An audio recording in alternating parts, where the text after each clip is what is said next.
Hi guys, this is your Gem in Year Tarot Reader. So tignan natin kung ano ang maibibigay na guidance sa'yo for today.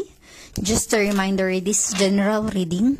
So this may or may not resonate with you, so don't take it personally. This is just a guide. This is also a timeless reading, so kung mapanood mo ito sa ibang panahon at ibang pagkakataon, possible na nakatadhanang mapanood mo ang reading na ito.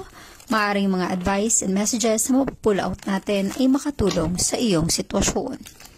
Also, please like, share, comment, and follow my page for more videos like this. Okay, let us see. Give me your energy. Ano ang gustong iparating ng reading na ito para sa iyo for today? Give me your energy.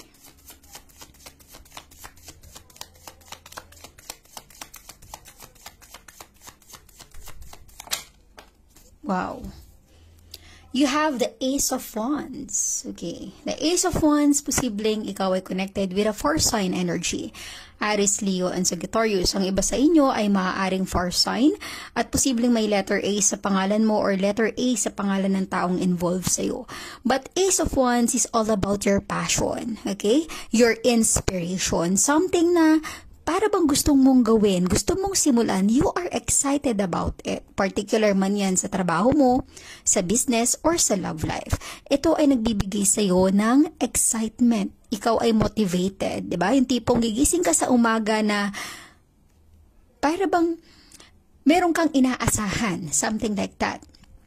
Masaya ka kasi alam mong there is something new na you are excited about. Okay? Para bang ito yung nagbibigay sa iyo ng lakas ng loob, ng buhay at sigla sa sitwasyon mo ngayon. Okay? Kung sakali man na meron kang pinagkakaabalahan sa ngayon, something new sa buhay mo, you want to pursue something in your life.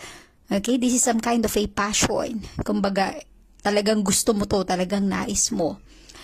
Ituloy mo lang. Kung alam mo ang ito ay makakabuti para sa iyo at sa pamilya mo, ituloy mo, huwag kang hihinto. Kasi yung mga taong nagsisimula minsan, nandyan yung may mga problema na tatamarin ka, nandyan yung mga problema may mga hahadlang or pipigil, kokontra sa gusto mo, sa nais mo. Pero kung talagang desidido ka, you really have to pursue it. Okay? Kung talagang ito yung gusto mo. Kung ano man yan, yung pinaplano mo, yung nais mo, na excited ka, gaya nga ng sabi nila, mas maganda na gusto mo yung ginagawa mo kasi hindi ka napipilitan. Okay?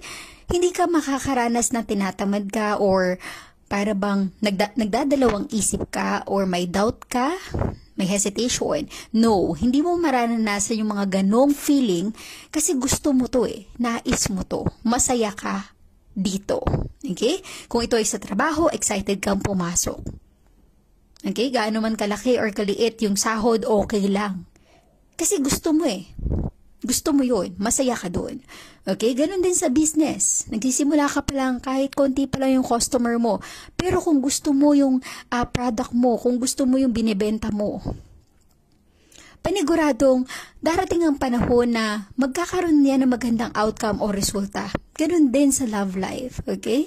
Nagsisimula pa lang, pero kapag pinahalagahan mo na, naging importante ito para sa'yo, merong magandang patutunguhan yun. Okay? Ace of Wands, pursue your passion, pursue your goal without hesitation. As long as alam mong nasa tama ang ginagawa mo.